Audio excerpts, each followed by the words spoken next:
టీకా వికటించి 2 నెలల చిన్నారి మరణించిన ఘటన సిరిసిల్ల జిల్లా నేరెళ్ల గ్రామంలో చోటు చేసుకుంది. పీహెచ్సీలో టీకాలు ఇస్తున్నారని చెప్పడంతో చిన్నారి విజయలక్ష్మికి టీకా ఇచ్చిన గంటలోనే అపస్మారక స్థితిలోకి వెళ్లిపోయింది.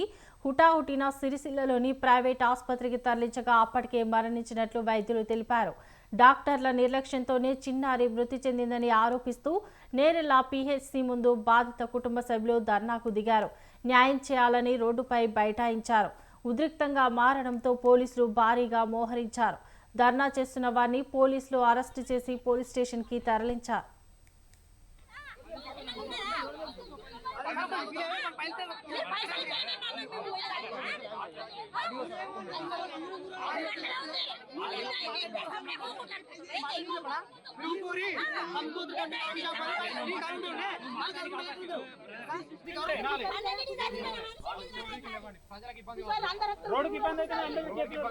దానికి సంబంధించి పిటిషన్ ఇవ్వండి, దాన్ని న్యాయం చేస్తాం. లీగల్ గా ఏం చేయాలో అది చేస్తాం. లేదమ్మా లేండి, ఇక్కడ కూర్చోడం కాదు, కూర్చొని అది కాదు పద్ధతి.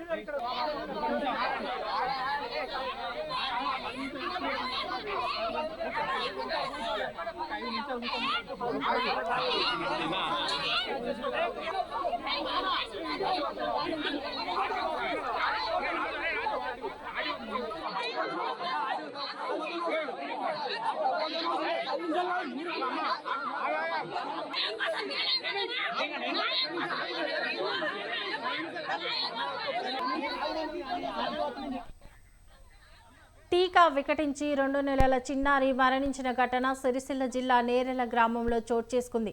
పీహెచ్సీలో టీకాలు ఇస్తున్నారని చెప్పడంతో చిన్నారి విజయలక్ష్మికి టీకా ఇచ్చిన గంటలోనే అపస్మారక స్థితిలోకి వెళ్లిపోయింది.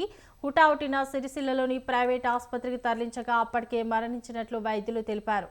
డాక్టర్ల నిర్లక్ష్యంతోనే చిన్నారి మృతి చెందిందని ఆరోపిస్తూ నేరెళ్ల పీహెచ్సీ ముందు బాధిత కుటుంబ సభ్యులు ధర్నాకు దిగారు. న్యాయం చేయాలని రోడ్డుపై బైఠాయించారు. ఉద్రిక్తంగా మారడంతో పోలీసులు భారీగా మోహరించారు. ధర్నా చేస్తున్న వారిని పోలీసులు అరెస్టు చేసి పోలీస్ స్టేషన్ కి తరలించారు. కూర్చొని అది కాదు పద్ధతి.